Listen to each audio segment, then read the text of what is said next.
Hello, hi and good afternoon. നാടും നഗരവും താണ്ടി കാണാ കാഴ്ചകൾ തേടി കുറേയധികം മനുഷ്യരെ കണ്ട് അവരുടെ വിശേഷങ്ങളും വ്യഥകളും അറിഞ്ഞ് യാത്ര തുടരുകയാണ് റൈഡിംഗ് റിപ്പോർട്ടർ. ഇന്നുമുണ്ട് കൗതുക കാഴ്ചകൾ, ചില ദുരിത കഥകൾ, അധികൃതരുടെ സമക്ഷം എത്തേണ്ട ചില യാഥാർത്ഥ്യങ്ങൾ. So let's go for A ride. Riding reporter.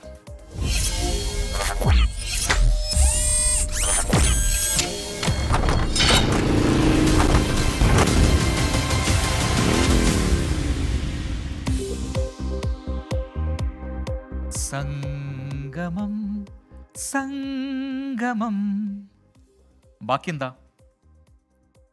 Triveni സംഗമം അല്ലേ? ചുമ്മാ പാടിയതല്ല. റൈഡിംഗ് റിപ്പോർട്ടർ ആദ്യം പോകുന്നത് ഇടുക്കിയിലേക്കാണ്. ഇടുക്കിയിൽ സഞ്ചാരികൾക്ക് പ്രിയപ്പെട്ട ഒരിടം പരിചയപ്പെടുത്തുന്നു ഇന്ന് റൈഡിംഗ് റിപ്പോർട്ടർ. ആ ഇടം ഇടുക്കിയിൽ അധികം ആരും അറിയാത്ത ഒരു മനോഹരമായ സ്ഥലമാണ് മൂലമറ്റം വൈദ്യുതി നിലയത്തിലെ ഉൽപാദനത്തിന് ശേഷം പുറത്തേക്ക് എത്തുന്ന വെള്ളവും നാച്ചാറും വലിയാറും കൂടി ചേരുന്ന ഒരു സ്ഥലമുണ്ട്. ത്രിവേണി സംഗമം എന്ന പേരിലാണ് ആ സ്ഥലം അറിയപ്പെടുന്നത്. അപ്പോൾ ആ സ്ഥലത്ത് നിന്നും രാഹുൽ വിജയൻ തയ്യാറാക്കിയ റിപ്പോർട്ടാണ് ആദ്യം. ഇടുക്കി എന്ന് പറഞ്ഞു കഴിഞ്ഞാൽ വിനോദസഞ്ചാരികളുടെ ഏറ്റവും ഇഷ്ടപ്പെട്ട ജില്ലയാണ്. ഒരുപാട് സ്ഥലങ്ങളുണ്ട്. മൂന്നാറുണ്ട്, വാഗമണ്ണുണ്ട്, ഏലപ്പാറയുണ്ട്, കുട്ടിക്കാനമുണ്ട്. അങ്ങനെ പ്രധാനപ്പെട്ട സ്ഥലങ്ങൾ മാത്രമായിരിക്കും ഒരുപക്ഷെ ആളുകൾക്ക് പെട്ടെന്ന് ഇടുക്കി എന്ന് പറയുമ്പോൾ മനസ്സിലേക്ക് ഓടിയെത്തുക. എന്നാൽ പ്രധാനപ്പെട്ടതല്ലാത്ത, അത്ര വലിയ പരിചിതമല്ലാത്ത ഒരുപാട് മനോഹരമായ സ്ഥലങ്ങളുള്ള ഒരു ജില്ല കൂടിയാണ് ഇടുക്കി. അത്തരമൊരു സ്ഥലത്തേക്കാണ് ഇന്നത്തെ റൈഡിംഗ് റിപ്പോർട്ടറിൻ്റെ ഇടുക്കിയിലെ യാത്ര.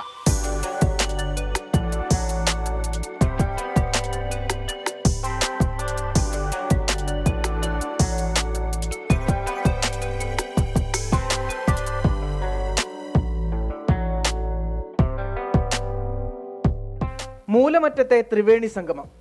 ഇങ്ങോട്ടെത്തുന്നവരെ ഏറെ ആകർഷിക്കുന്നത് ഇവിടെയുള്ള തൂക്കുപാലമാണ്. ഇതിനു മുകളിലൂടെ നടക്കാൻ വേണ്ടി മാത്രം ഒട്ടേറെ ആളുകൾ വരാറുണ്ട്. ലോ റേഞ്ചിൽ ഇങ്ങനെ ഒരു മനോഹര സ്ഥലമുണ്ടോ എന്ന് പലർക്കും അറിയില്ല. ഇവിടെ എത്തിക്കഴിയുമ്പോഴാണ് എത്ര മനോഹരമായ സ്ഥലമാണിതെന്ന് മനസ്സിലാക്കാൻ കഴിയുക.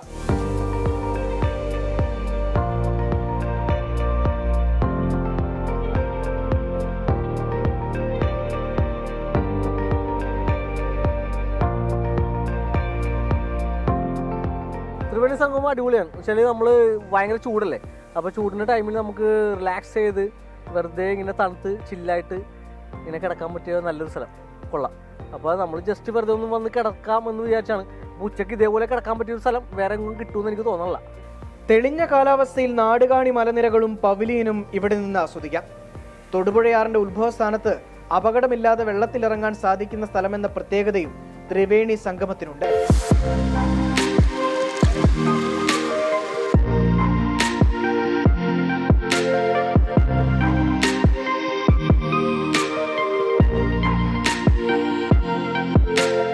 വലിയ വെള്ളമൊന്നും ഇല്ലാത്ത സമയത്താണെങ്കിൽ ഏത് കൊച്ചു കുട്ടികൾക്കും ഇവിടെ വന്നത് ഇതുപോലെ നിന്ന് കുറച്ചു നേരം വെള്ളത്തിലൊക്കെ ഇറങ്ങി കളിച്ച് ആസ്വദിച്ചൊക്കെ മടങ്ങാം.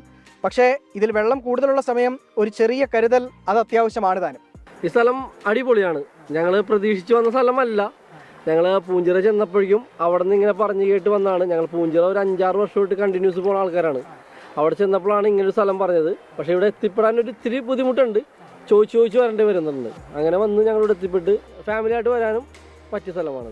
വേനൽക്കാലത്ത് മൂലമറ്റത്ത് വൈദ്യുതി ഉൽപാദനം കൂട്ടുന്നതിനാൽ ത്രിവേണി സംഗമം എന്നും ജലസമൃദ്ധമാണ്. പ്രദേശത്തെ ടൂറിസം സാധ്യതകൾ പരമാവധി പ്രയോജനപ്പെടുത്തണമെന്നാണ് നാട്ടുകാരുടെ ആവശ്യം.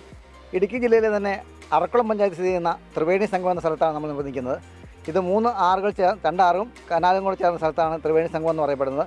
ഈ സ്ഥലത്തിന് പ്രത്യേകത വളരെ സുരക്ഷിതമായിട്ട് ആൾക്കാർക്ക് വന്ന് കുളിക്കാനും ഒക്കെ ഉള്ള സൗകര്യം വളരെ ഉണ്ട്. അതാണ് അതിൻ്റെ പ്രത്യേകത. പ്രധാനപ്പെട്ട ഇടുക്കിയിലെ തന്നെ പ്രധാന ടൂറിസം സ്പോട്ടായി മാറിക്കൊണ്ടിരിക്കുകയാണ്. ആ സ്പോട്ടിനെക്കുറിച്ച് കുറിച്ചൊരു സൈൻ ബോർഡുകളൊക്കെ വെക്കണം എന്നുള്ളതാണ് ഇതിനെക്കുറിച്ചുള്ളത്. അടിസ്ഥാന സൗകര്യങ്ങളുടെ പോരായ്മ ഇവിടെ എത്തുന്ന സഞ്ചാരികൾ ചൂണ്ടിക്കാട്ടുന്നുണ്ട്. അത് പരിഹരിക്കണമെന്ന ആവശ്യവും ശക്തമാണ്.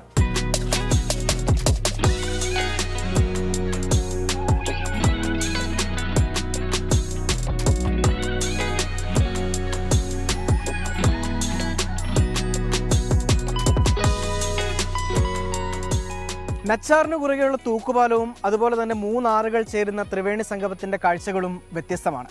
ഇതുപോലെ കാണാ കാഴ്ചകൾ ഒരുപാടുണ്ട് ഇടുക്കിയിൽ.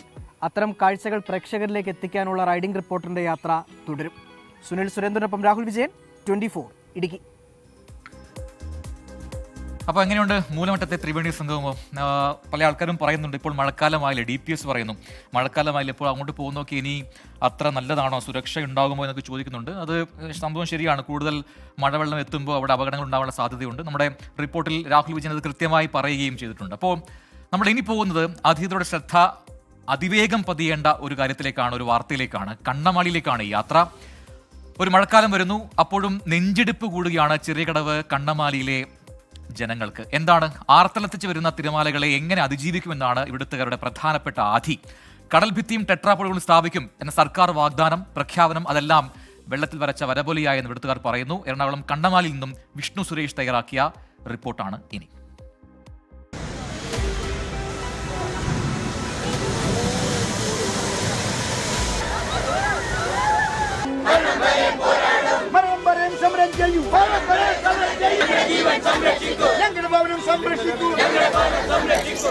കഴിഞ്ഞ തവണ ചെറിയകടവ്, കണ്ടക്കടവ്, കണ്ണമാലി മേഖലകളിൽ കടലുകയറ്റം കയറിയതിന്റെ ദൃശ്യങ്ങളാണ് നമ്മൾ കണ്ടത്.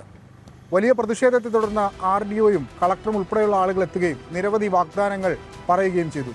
ഇത്തവണ വീണ്ടും ഒരു മഴക്കാലം പടിവാതിക്കൽ എത്തി നിൽക്കുമ്പോൾ ആ ഉറപ്പുകൾ പാലിക്കപ്പെട്ടിട്ടുണ്ടോ എന്ന് പരിശോധിച്ചു നോക്കാം.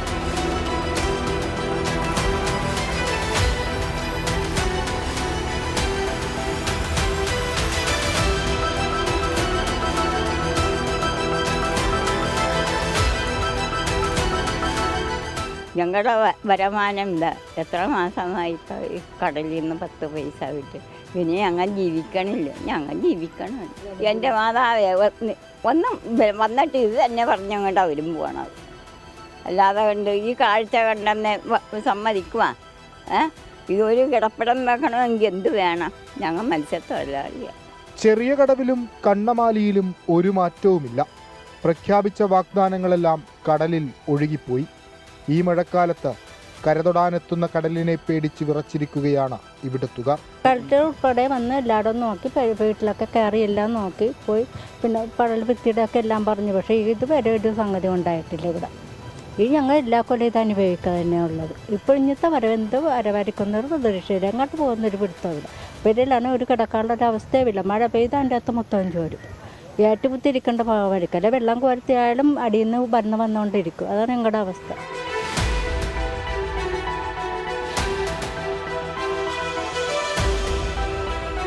കഴിഞ്ഞ തവണ കടലെടുത്തതിന്റെ അവശേഷിപ്പാണ് ഇക്കാണുന്ന വീട്. പോകാൻ മറ്റൊരിടമില്ലാത്തതിനാൽ മാത്രം ഇവിടെ ജീവിക്കുകയാണ് ജോസഫ്. ഇത് കടലിടിച്ച് പോയതാണ്. 2-3 പ്രാവശ്യം ചെറിയ ചെറിയ ഇതൊക്കെ ഉണ്ടായിരുന്നുള്ളൂ. ഈ പ്രാവശ്യത്തെ ഇടിക്ക് കംപ്ലീറ്റ് നിലം പറ്റുകയാണ് ചെയ്തു. ഉദ്ദേശമുണ്ട് പോകാനായിട്ട്. ഇവിടെ കൈവശമൊന്നുമില്ല. ഇത് എന്തെങ്കിലും ചെയ്താലെങ്കിൽ സർക്കാരിൻ്റെ ആനുകൂല്യമൊന്നും പ്രതീക്ഷിക്കണില്ല. ചെല്ലാനം മാതൃകയിൽ ടെട്രാപാഡുകൾ സ്ഥാപിച്ചാൽ ചെറിയ കടവ് കണ്ണമാലി മേഖലയ്ക്ക് ആശ്വാസമാകും. പദ്ധതി പ്രഖ്യാപിച്ചെങ്കിലും ഇതുവരെ എങ്ങും എത്തിയില്ല. ഈ ധനസഹായം ലഭിക്കുന്നതിനേക്കാൾ ഉപരിയായിട്ട് ഇവിടെ വേണ്ടത് ചെല്ലാനം മോഡൽ ടെട്രാപാഡാണ് അത്യാവശ്യമായിട്ട് ഇവിടെ വേണ്ടത്. അങ്ങനെ ഉണ്ടെങ്കിൽ മാത്രമേ ഇവിടെ കടൽ കയറ്റത്തിന് ഒരു ശാശ്വതമായ പരിഹാരം ഉണ്ടാവുകയുള്ളൂ. കടൽ കയറുന്നതിന് മുമ്പായിട്ട് സാധാരണഗതിയിൽ ജിയോ ബാഗ് കൊണ്ടുവന്ന് വെക്കുന്നൊരു പദ്ധതി ഉണ്ടായിരുന്നു. എന്നാൽ ഈ പ്രാവശ്യം അതും ചെയ്തിട്ടില്ല. കടൽക്ഷോഭത്തെ തുടർന്ന് നാശനഷ്ടം നേരിട്ട കുടുംബങ്ങൾക്ക് ധനസഹായം നൽകുന്നതായിരുന്നു പതിവ് രീതി. എന്നാൽ ഇവിടുത്തുകാർക്ക് കഴിഞ്ഞ തവണ കിട്ടിയത് എന്താണെന്ന് അവർ തന്നെ പറയും. ഞങ്ങൾക്കൊന്നും തന്നിട്ടില്ല ഇതുവരെ ഒരു സാധനം. ഇങ്ങനെ വരും, നോക്കും, പോകും.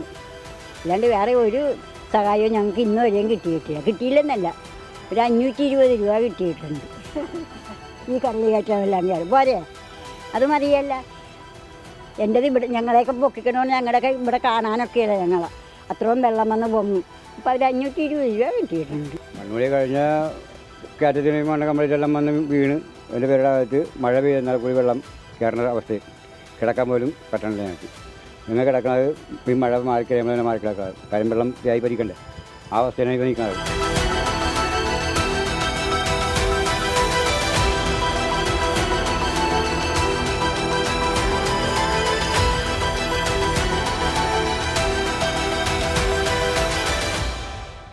കടൽ കയറുമ്പോൾ കളക്ടറും ജനപ്രതിനിധികളും ഞങ്ങളുമെല്ലാം കണ്ടും കേട്ടും കണ്ണമാലിയിലേക്കും ചെറിയ കടവിലേക്കുമെല്ലാം ഓടിയെത്തും. കടലിറങ്ങിപ്പോകുമ്പോൾ അതേ സ്പീഡിൽ തിരികെ പോകും. കുറേ വാഗ്ദാനങ്ങളും നൽകും. എന്ന് അവസാനിക്കും കേരളത്തിന്റെ സ്വന്തം സൈന്യത്തോടുള്ള ഈ ചതി? കൊച്ചിയിൽ നിന്ന് സച്ചിൻ ചന്ദ്രകൊപ്പം, വിഷ്ണു സുരേഷ്, 24. വിഷ്ണു പറഞ്ഞതുപോലെ എത്രയോ വർഷങ്ങളായി കണ്ണമാലിക്കാർ ഈ ദുരിതം ഇങ്ങനെ പേറി കഴിയുകയാണ്. എത്രയും പെട്ടെന്ന് ഒരു പരിഹാരം അത് എപ്പോൾ ഉണ്ടാകും എന്നൊരു കാര്യം അവർ ചോദിച്ചുകൊണ്ടിരിക്കുന്നു. അധികൃതരുടെ ശ്രദ്ധ എത്രയും പെട്ടെന്ന് പതിയേണ്ട ഒരു വിഷയമാണ്, അതുണ്ടാവട്ടെ എന്ന് പ്രതീക്ഷിക്കാം. എന്തായാലും നേരത്തെ രണ്ടുപേര് പാടിയപ്പോൾ വിജയകുമാർ വി എന്ന പ്രേക്ഷകൻ പറഞ്ഞു, മോനെ നീ ഇടയ്ക്കൊക്കെ ഒരു പാട്ടുപാട്, ഞങ്ങൾ കട്ട സപ്പോർട്ട് ചെയ്യാം എന്ന് പറയുന്നുണ്ട്. Thank you. പക്ഷേ കട്ട സപ്പോർട്ട് വേണ്ട ഒരു പാട്ടുകാരൻ്റെ വിശേഷത്തിലേക്ക് നമ്മൾ വരും. കോഴിക്കോടുകാരനാണ്, നിങ്ങളുടെ സപ്പോർട്ട് വേണം. അപ്പോൾ ആ വിശേഷത്തിലേക്ക് നമ്മൾ തിരികെ എത്തും ഒരു ചെറിയ ഇടവേളയ്ക്ക് ശേഷം. Welcome back. റൈഡിംഗ് റിപ്പോർട്ടർ തുടരുകയാണ്. അപ്പോൾ ഇടവേളയ്ക്ക് തൊട്ട് മുൻപ് ഒരു പാട്ട് വിശേഷത്തിന്റെ കാര്യം പറഞ്ഞു. റീന സതീശൻ പറയുന്നു, പാടുന്നുണ്ടെങ്കിൽ 3-4 വരിയെങ്കിലും പാടണം എന്ന് റീന പറയുന്നുണ്ട്. അപ്പോൾ പേടിക്കേണ്ടത് ഒരുപാട് വരികൾ കേൾക്കാം നമുക്ക്. ഒരു പാട്ടുകാരനുള്ള യാത്രയാണ്. കോഴിക്കോട്ടേക്കാണ് നമ്മൾ ഇനി പോകുന്നത്, ഒരു ഗായകന്റെ വിശേഷങ്ങളിലേക്ക്. ശാസ്ത്രീയമായി പാട്ട് പഠിച്ചിട്ടില്ല, പക്ഷേ സംഗീത ലോകത്ത് വിസ്മയം തീർക്കാൻ പോവുകയാണ് കോഴിക്കോട്ടെ ഒരു ചുമട്ടു തൊഴിലാളി. മുഹമ്മദ് റഫിയുടെ ആരാധകനായ ഇദ്ദേഹം അപൂർവ റെക്കോർഡ് സ്വന്തമാക്കാനുള്ള ഒരു ശ്രമത്തിലാണ്.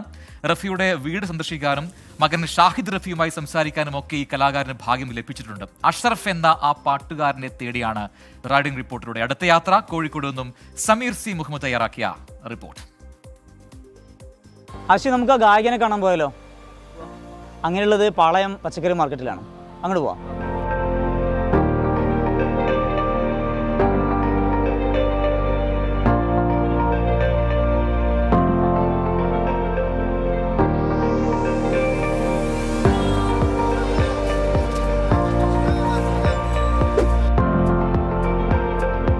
നമ്മളങ്ങനെ പാളയം മാർക്കറ്റിൽ എത്തിയിരിക്കുകയാണ്. മാർക്കറ്റിൽ നല്ല തിരക്കാണ്, ലോഡുകളൊക്കെ വന്നിട്ടുണ്ട്. വിവിധ ഇടങ്ങളിൽ നിന്നായിക്കൊണ്ട് ലോഡുകളെല്ലാം എത്തിയിട്ടുണ്ട്. അത് ഇറക്കുന്നതിൻ്റെയും കയറ്റുന്നതിൻ്റെയും ഒക്കെ തിരക്ക് നമുക്ക് കാണുന്നുണ്ട്. ഇറക്കാനായിക്കൊണ്ട് തൊഴിലാളികൾ എത്തുന്നു. ഒപ്പം തന്നെ മറ്റു ഇടങ്ങളിലേക്ക് കൊണ്ടുപോകാനായി ചെറിയ വണ്ടികൾ വന്നിട്ടുണ്ട്. അതിലേക്ക് കയറ്റുന്നതിൻ്റെ തിരക്ക് നമുക്ക് കാണുന്നു. ഇതിൻ്റെയൊക്കെ തിരക്കിൽ തന്നെയാണ് നമ്മുടെ അഷ്റഫും ഉള്ളത്. അദ്ദേഹം അതിൻ്റെ തൊഴിലിൽ വ്യാപൃതനായിരിക്കുകയാണ്. ആ തിരക്കുകൾക്ക് ശേഷം നമുക്ക് അദ്ദേഹത്തിൻ്റെ കാര്യങ്ങളിലേക്ക് വിശദമായിട്ട് പോകാം.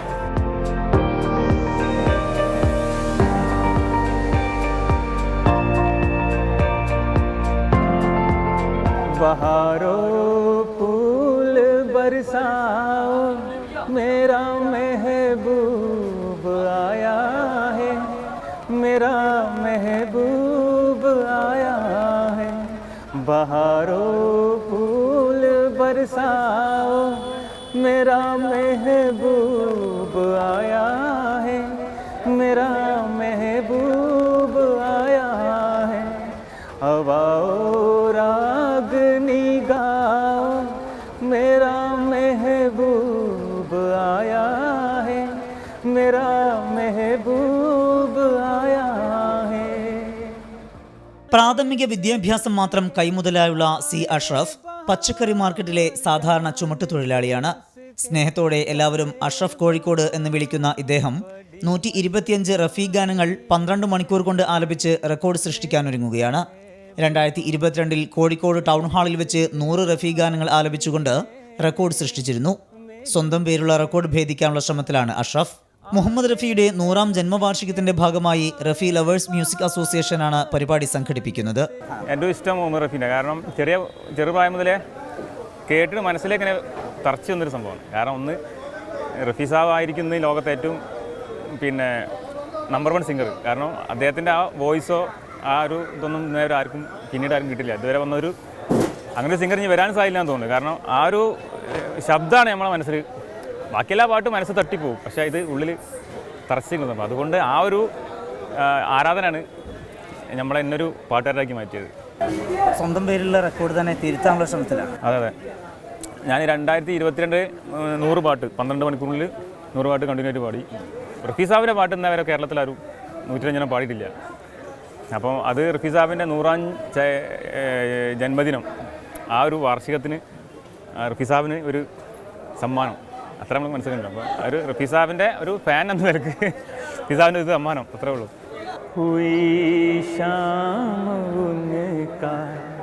ख्याल आ गया, हुई शाम उनका ख्याल आ गया, वही जिंदगी का सवाल आ गया, वही जिंदगी का सवाल आ गया हुई शाम उनका ख्याल आ गया. മികച്ച ക്രിക്കറ്റ് താരം കൂടിയാണ് കോഴിക്കോട് ഒളവണ്ണ സ്വദേശിയായ അഷ്റഫ്. ജോലിക്കിടയിലാണ് പരിശീലനം. आए बहार जान से उसके जाए बहार बड़ी मस्तानी है मेरी महबूबा. പിന്തുണയുമായി സഹപ്രവർത്തകരും സംഗീത പ്രേമികളും. ബോംബെ നിന്നൊക്കെ ആൾക്കാർ വന്ന് അവൻ്റെ കൂടെ പാടുന്നുണ്ട്. അവൻ്റെ വോയിസ് എല്ലാം നിങ്ങൾ നോക്കി, അത്യാവശ്യം നല്ല വോയിസ് അല്ലേ, നല്ല സൂപ്പറാണ്. അപ്പോൾ വരുമ്പോൾ അങ്ങനെ പാട്ടൊന്നും ഇല്ല, പക്ഷേ ഇവിടെ വന്നേരമാണ് അടിപൊളിയായിട്ട് പാടാൻ തുടങ്ങിയത്. അങ്ങനെ ലോറിൻ്റെ മേലെ കയറും ജോലി എടുക്കുമ്പോഴൊക്കെ ഇങ്ങനെ പാട്ട് പാടിക്കൊണ്ടേക്കുക, അങ്ങനെ ഇതായതാ. പണിയും പാട്ടൊക്കെ ഒരുമിച്ച് കൊണ്ടുപോകാൻ ആൾ പെർഫെക്റ്റാണ്. എന്തിലും നമുക്ക് എല്ലാവർക്കും ആസ്വദിച്ച് കേൾക്കാൻ പറ്റിയ നല്ല നല്ല ഗാനങ്ങൾ, റഫീൻ്റെ നല്ല നല്ല ഗാനങ്ങൾ തന്നെയാണ് കൂടുതൽ അയാളുടെ നിന്നുണ്ടാവല്. അയാളെ പാട്ട് കേൾക്കുമ്പോൾ കുറേയൊക്കെ നമ്മൾക്ക് ഈ ജോലി എടുക്കുമ്പോഴും കുറേ വിഷമങ്ങളൊക്കെ അങ്ങോട്ട് തീർന്നു കിട്ടും. അങ്ങനത്തെ ഒരു ഗായകനാണ് അയാൾ.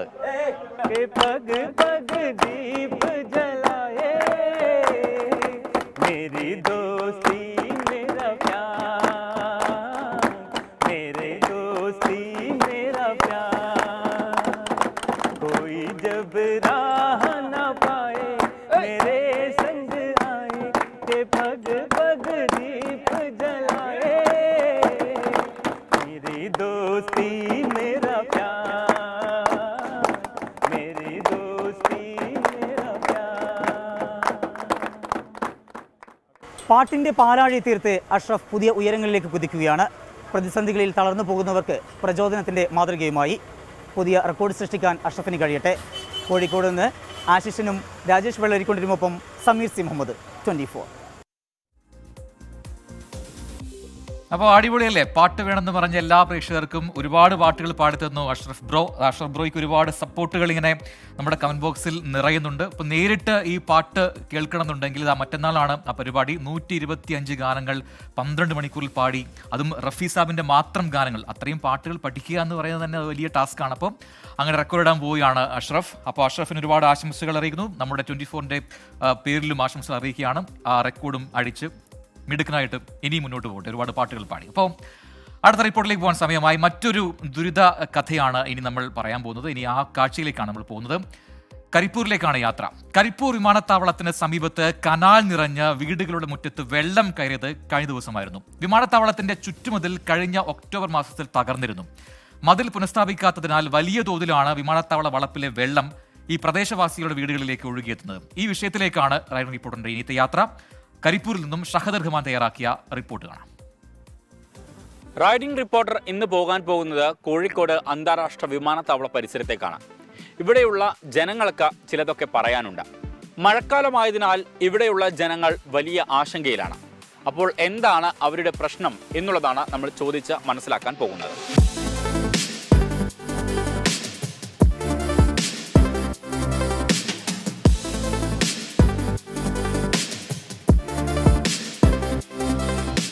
അപ്പം നമ്മളിപ്പോൾ ഉള്ളത് കരിപ്പൂർ വിമാനത്താവള പരിസരത്താണ്.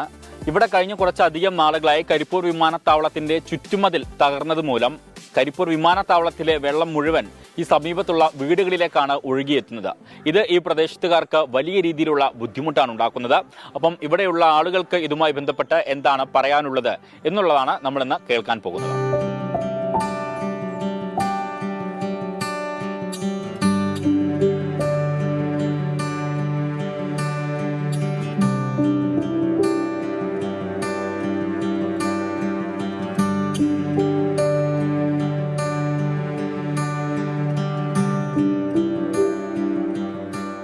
ജീവന് ഭീഷണിയായിട്ട് വർഷങ്ങളായിട്ട് ഇവിടുന്ന് വരുന്ന വെള്ളം, ഈ റൺവേയിൽ വരുന്ന വെള്ളം മുഴുവനും ഇങ്ങോട്ട് എടുക്കുമ്പോൾ കഴിഞ്ഞ പ്രാവശ്യം എടുത്ത് ഇവിടെ ഓരോ വർഷക്കാലത്തും ഇത്തരം പ്രതിസന്ധി ഉണ്ടാകുന്ന സമയത്ത് നമ്മൾ എയർപോർട്ട് ഡയറക്ടറോട് ഒന്ന് ബോധിപ്പിക്കാറുണ്ട്.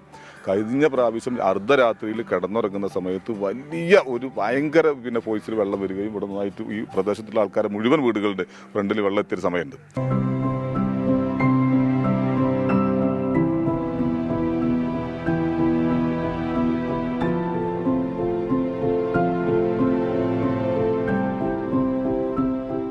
വർഷങ്ങളായിട്ടുള്ള ഒരു പ്രശ്നമാണത്. ഇപ്പോൾ ഒരു 4 വർഷങ്ങൾക്ക് മുമ്പ് വലിയൊരു അപകടം സംഭവിച്ചിട്ടുണ്ട്. ഇവിടെ 2-3-4 വീടുകൾ തന്നെ പകുതിയോളം നശിച്ചു പോയിട്ടുണ്ട്. അപ്പോൾ അതിനൊക്കെ അന്ന് MP-യും MLA എല്ലാവരും അടക്കം വലിയൊരു പ്രതിഷേധത്തിൽ ഉണ്ടായതിന് ശേഷം അവിടെ ഇതുവരെ അവർ കെട്ടി. ഇനി ഇതിൻ്റെ കഴിഞ്ഞ 8 മാസങ്ങൾക്ക് മുമ്പാണ് ഇവിടെ സംഭവിച്ചത്. അന്ന് ഇതുപോലെ എല്ലാവരും ജനപ്രതിനിധികളൊക്കെ വന്ന് പങ്കെടുത്ത് വലിയൊരു പ്രതിഷേധം നമ്മൾ അറിയിച്ചതിന് ശേഷമാണ് ഇവർ ഈ ചെറിയൊരു വർക്ക് തുടങ്ങാൻ തന്നെ കാരണം. വളരെ സ്ലോ ആയിട്ടാണ് ഈ വർക്ക് നടക്കുന്നത്. ഇനി ഇത് ഇങ്ങനെ മുന്നോട്ട് പോയി കഴിഞ്ഞാൽ വലിയൊരു ജനകീയ പ്രക്ഷോഭം ഞങ്ങൾ എയർപോർട്ടിൻ്റെ ഭാഗത്ത് നടത്തുന്നതാണ് നാട്ടുകാരെ.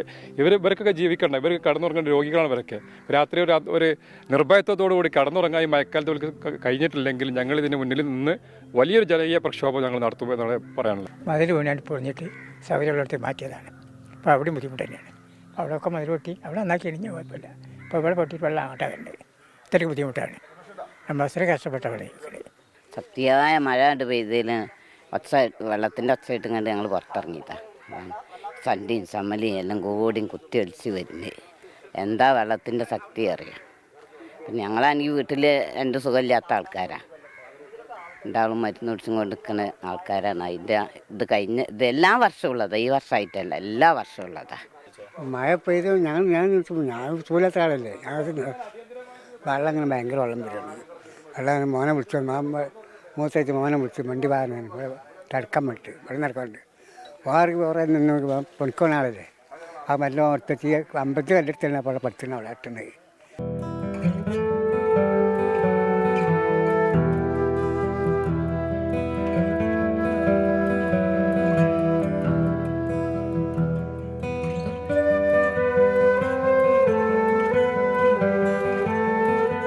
കഴിഞ്ഞ പ്രാവശ്യമൊക്കെ എന്ന് പറഞ്ഞാൽ ഇതിൻ്റെ തറ പൊട്ടിയിട്ടാണ് വെള്ളം വന്നിരുന്നത്. അന്ന് കഴിഞ്ഞ ഒക്ടോബറിൽ ഡയറക്ടറോട് പോയി പറഞ്ഞ് MP-യും MLA ഒക്കെ ബന്ധപ്പെട്ട് പറഞ്ഞപ്പോൾ 2 മാസം കൊണ്ട് ശരിയാക്കി തരാമെന്ന് പറഞ്ഞിട്ട് ഇന്നിപ്പോൾ എത്ര മാസമായി, 8 മാസമായി ഇതുവരെ നന്നാക്കിയിട്ടില്ല. അപ്പോൾ നന്നായിട്ട് പൊളിച്ചിട്ടപ്പം അതിനേക്കാളേറെ ശക്തിയിലാണ് വെള്ളം വന്നത്. അപ്പോൾ അതിൽ ജീവന് തന്നെ ഭീഷണിയാണിത്. ഇപ്പോൾ കഴിഞ്ഞ പ്രാവശ്യം ഈ ചളിയും നന്നായിട്ട് വന്നിട്ട് അവർ നന്നാക്കി തരാമെന്നൊക്കെ പറഞ്ഞിട്ട് പിന്നെ ഈ വഴിക്കേ കണ്ടില്ല. പിന്നെ ഈ പാവങ്ങളാണ് അതൊക്കെ ശരിയാക്കിയത്. അല്ല, ഇതിന് ശാശ്വതമായിട്ടുള്ള ഒരു പരിഹാരം ഈ മതിൽ ഒന്നാകെ പൊളിച്ചിട്ട് രണ്ടാമത് ബലപ്പെടുത്തി കെട്ടുക എന്നുള്ളതാണ് ഇതിന് ശാശ്വതമായിട്ടുള്ള പരിഹാരം.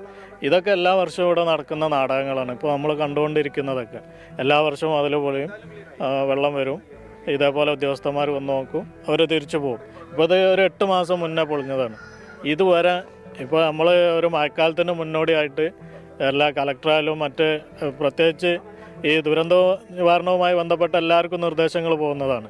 ഇതൊക്കെ സാമാന്യ ബുദ്ധിയുള്ള ഒരാൾക്ക് ആലോചിച്ചാൽ മനസ്സിലാക്കാവുന്ന കാര്യം മാത്രമേ ഉള്ളൂ.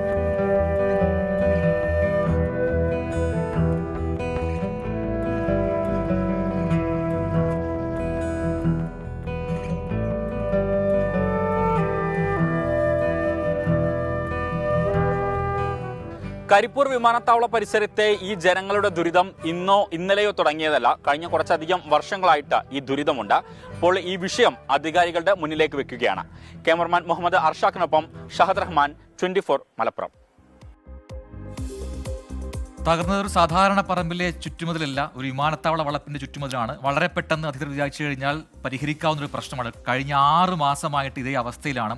അപ്പോൾ എത്രമാത്രം ദുരിതത്തിലാണ്, ബുദ്ധിമുട്ടിലാണ് അവിടുത്തെ പ്രദേശവാസികളെന്ന് ഈ റിപ്പോർട്ടിലൂടെ അത് വ്യക്തവുമാണ്. എത്രയും പെട്ടെന്ന് അതിനൊരു പരിഹാരം അധികൃതരുടെ ഭാഗത്തുനിന്ന് ഉണ്ടാവട്ടെ എന്ന് നമുക്ക് പ്രതീക്ഷിക്കാം. എന്നാൽ ഇന്നത്തെ റൈഡിംഗ് റിപ്പോർട്ടിന്റെ സമയം പൂർത്തിയാവുകയാണ്. അതാ ഇപ്പോൾ നമ്മുടെ കമന്റ് ബോക്സിൽ കോഴിക്കോട് അഷ്റഫിക്കൊക്കെ ഒരുപാട് ആശംസകൾ വരുന്നുകൊണ്ടേയിരിക്കുന്നുണ്ട്. അപ്പോൾ ആ ആശംസകളെല്ലാം ഏറ്റുവാങ്ങി ഒരുപാട് ഉയരങ്ങളിൽ എത്തട്ടെ എന്ന് ഒരുപാട് പേർ പറയുന്നു. അത് സംഭവിക്കട്ടെ. അടുത്ത ദിവസം നടക്കുന്ന പ്രോഗ്രാം അത് വലിയൊരു സക്സസ് ആയി മാറട്ടെ എന്ന് നമ്മളും ആശംസിക്കുകയാണ് ഒരിക്കൽ കൂടി. അപ്പോൾ ഇന്നത്തെ പ്രോഗ്രാം വൈൻഡപ്പ് ചെയ്യാൻ സമയമായി. ഒരുപാട് പുതിയ കാഴ്ചകളുണ്ട്, വൈവിധ്യ കാഴ്ചകളുടെ ഒരു കെലഡോസ്കോപ്പാണ് റൈഡിംഗ് റിപ്പോർട്ടർ. അപ്പോൾ അങ്ങനെ ആ കാഴ്ചകളും വിശേഷങ്ങളുമായി നാളെ എത്താം.